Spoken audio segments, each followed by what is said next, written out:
Hey everybody. So I just recently adopted a Buck 110 Slimline Pro, and I thought that I would do a brief contrast and comparison with the more traditional 110s and just give you my thoughts on it. So the top two knives I have here are the more traditional 110s. This one here has the gold coat finish on it and the partial serrations. I picked this up, I think it was 1997, and you can see just the traditional clip point on that. This here is an older Buck Workman that I picked up and had it rebladed because the one that was on it was just complete trash. And I think the tank stamp on this one is from 2018. It's got the nice nickel bolsters and the orange wood. And again, you can see, comparing it to the other one, the traditional clip point. So not much variation there, not much change. So here's the 110 and the 110 Slimline Pro.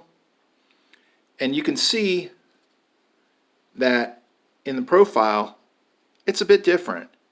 The clip point is not as aggressive in my opinion. The swedge on the back of the blade is longer.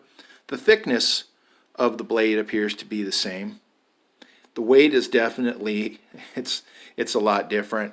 This little baby here is just a hair under 3 ounces.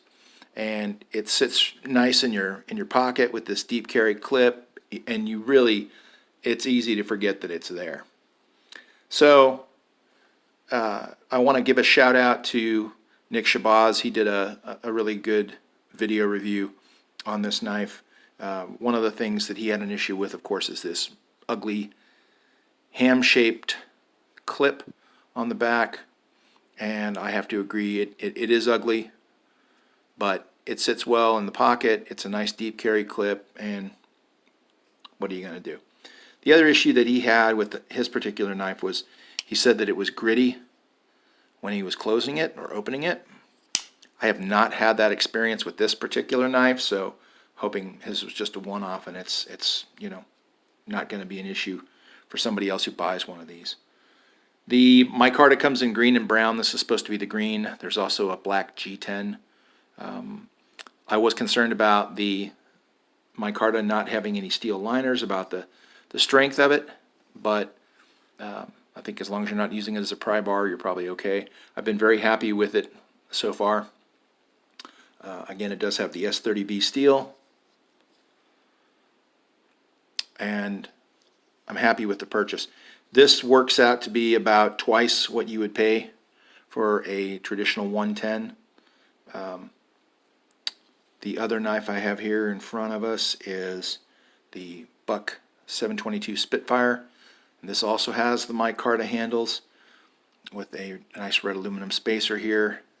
It's got the stone-washed finish to the blade, the S30V steel. The one thing about this that's nice compared to the Slimline is this clip is a lot nicer, and it's easy to pull this thing out of the pocket, and I wish that they had used it on the 110, but what are you going to do? So, in conclusion, if you are a fan of the 110, if you like the traditional 110 and you want something a little different for everyday use, I would highly recommend it. Like I said, it is about twice the price of a traditional 110 on Amazon. But if you are a Buck collector, if you like Buck knives, you like stuff that's made in the USA, then I would go ahead and say pull the trigger and buy one. Thanks very much, and I hope you guys have a great day.